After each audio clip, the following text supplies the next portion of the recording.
Welcome to White People, Black Music, and Liberation. I'm Eric, and I'm here on the journey with you. This is a transmission at the intersection of race, music, and spirituality. It's about transmuting the racism we've all inherited into liberation.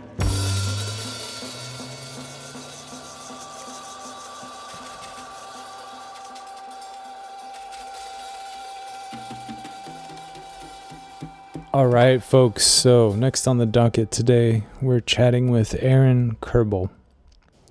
Aaron is a wonderful human being.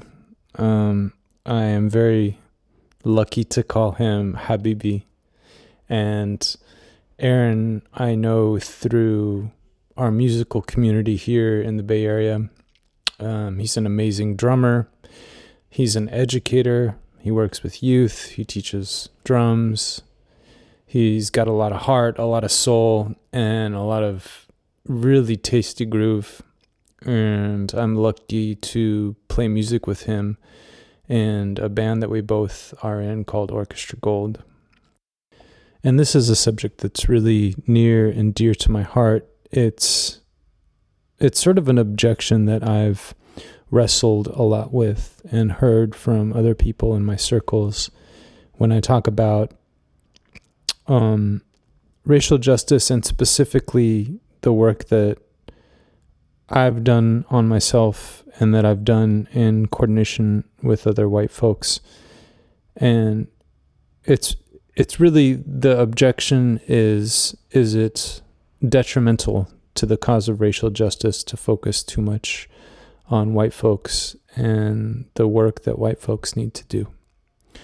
So it's a big question, and I'm going to turn it over to Kerbel right now. There's a thing that's been coming up for me, Aaron, around this is a lot of fear. To be honest, I am afraid of possible fallout for the approach that we're taking on this podcast. I'm afraid of possible fallout from like liberal progressive people. That this approach is too coddling of white or white passing people. There's this tension in what folks call anti-racism between, I guess, like how we relate to black voices and brown voices. On the one hand, wanting to uplift them, and on the other hand, so stepping back, I think maybe a better way to articulate it is this creative tension between wanting to uplift black and brown voices, yet not at the same time run to a black and brown person to tell us how to do everything. That there's work that white passing folks need to be doing on our own. So yeah, I just wanted to articulate that and see what you think. Well, there's probably always going to be somebody in the progressive liberal circle that's going to have a problem with anything that you say, especially That's on very true matters of race or things like this. So I guess once you accept that, then you can move on. And I think that, yeah, there is a tension there. And I think it's important that white passing people have spaces where we can talk amongst each other and just share, what our feelings are, our thoughts are, fears, struggles. I think it's important for people to have spaces like that to feel safe to do that.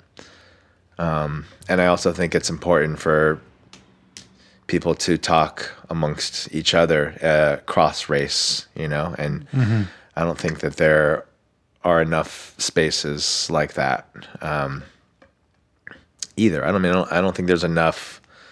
I think there needs to be more conversation happening like this, and so I think that it's good to talk with each other and share and learn, and of course, like we don't have all the answers, so we need to read and listen and learn from other white people and also other people of color. And so I don't think that it has to be one or the other. Like, just because we're doing this right now, that doesn't mean that we can't also take action to uplift voices of people of color. Yeah. Yeah. But I remember during the pandemic, during the George Floyd uprising, that was such a big moment. And, there, like, the whole culture felt like it was responding to that event. And, so I got together with a group of other white people, and we had a sort of a book club where we were reading, book called So You Want to Talk About Race. I think that's what it was called. And, we're also reading the White Fragility book, Robin DiAngelo, and a couple other books that kind of came out during that time. And we were just sharing our thoughts about what we were reading, and also what was going on in the world, and also just our thoughts about being white, and actually we were all white musicians who play black music, which is kind of what this podcast is about. Fancy that. And we found it very helpful to just get together. It was for a little while there. It was like every week or so, because there wasn't much going on, and we found it very helpful to do. And I think that it's hard enough to just get white people together to talk about race as it is. Yeah. I think it would be probably a little trickier if you had a mixed group. But I think that would be wonderful if you can get to that point where you could have people sharing their different experiences and getting to have some conversation, some dialogue. But I think it's important for people to just have spaces where they can just lay it all out on the table. And I think for white folks, I think it's beneficial to have spaces where people feel safe to ask questions that they might not ask if there's people of color there, or to say things that we're so worried about saying something that might offend somebody, to the point where we just won't ask the question, or we won't say the thing that could be corrected or responded to. Yeah. And then it just gets bottled up inside, and there's shame and guilt, and so I think that this is healing, and it's good to do what we're doing. So I understand why people might take issue, but I don't think that it has to be one or the other. That's very well said, Aaron. I love that. So if I'm hearing you, it's about creating spaces of belonging where white passing people can talk about race but not just talk about to the end of sort of healing from some of the trauma that we've all experienced just being part of this culture. And you and I were talking when you came earlier about how you were telling me how at rallies for Trump, how you had seen a rally or something, and it sounded like those people were also going there for a specific type of belonging too that may not be available to them.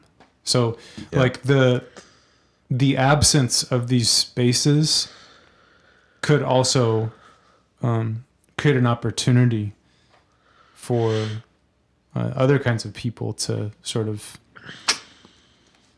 co-opt the discussion. Mm-hmm. Yeah. Yeah, I mean, I think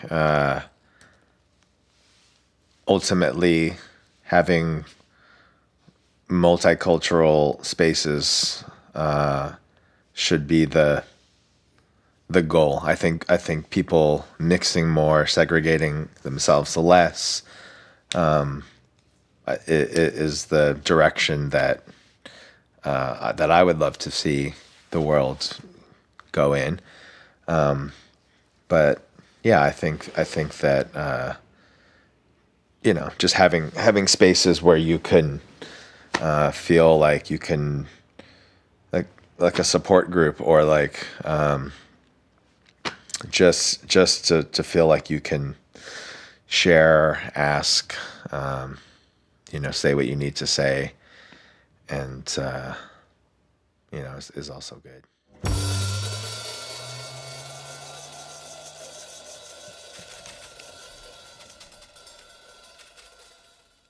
Hey folks, so that was our conversation. That was our first installment with Aaron Kerbel. We're going to talk to him again next time, talking about the tension between being white and playing black music. So that's coming up next. Until then, wishing you all my very best. Have a wonderful day. This has been White People, Black Music, and Liberation. With the exception of any interviews, all words and music are written, performed, and produced by me, Eric Huffaker. If you'd like to be part of this journey, head to whitepeopleblackmusic.com. There you can join the community or support as a patron. Our first patrons are really going to help shape what this community becomes. So if this message speaks to you, sign up, reach out, and let's build this together.